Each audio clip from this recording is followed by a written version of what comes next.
All right, let's talk about something else you know a lot about, and that is Benghazi. Of course, 4 brave Americans died that night in 2001 on September the 11th.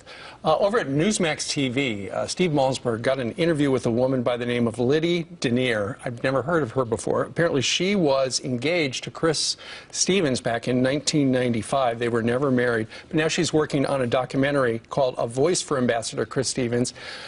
Steve Malzberg asked her about Hillary Clinton, and she had this to say over on Newsmax. Listen. I think she should have done a better job for security and not ignore his request. And if he was a friend, like she said, he was a friend, then you don't let your friend down.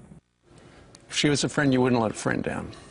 You know, one thing about the email controversy that I do wonder, I think people say Hillary Clinton and Ambassador Stevens were friends. Did he have her email address? So he is making pleas for better security. Did he know that she was operating on a private server and not necessarily reach through a government email that he would have the address of? Did he ever try to reach out to her directly and personally, even though he probably assumed she was reading these memos he was sending about security?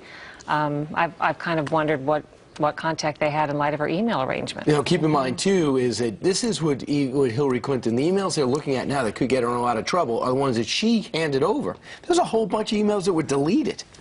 Yeah, you're sort of relying on the person who may have allegedly done something improper or wrong to be the keeper of the evidence against the person. And that's what happens government-wide when, in recent years, governments have been accused of wrongdoing, whether it's the IRS or something else. Then you rely on the government itself to be the policeman that turns over the evidence and then prosecutes itself or, you know, finds information. But that's a great point, though, to think that maybe if Chris Stevens had it or didn't have it, how tight could they have been, number one?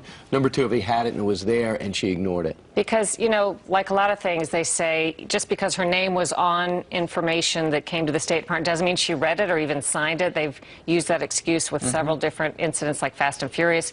Just because wiretap approvals were signed by a certain official doesn't mean he read them. Well, they're supposed to. That's what it's supposed to mean. Sure. But you do wonder, with all that mail coming in, if he were really in a desperate situation, as those who were there say he was about security. Could he have reached out to her in a more personal way? Maybe that's what she was trying to cover up. Great point. I don't know. Thank you, Cheryl. If you'd like to look at her report on Full Measure, go to your Facebook page. Yes, or fullmeasure.news. Everything's there, fullmeasure.news. All right. Thank you very much.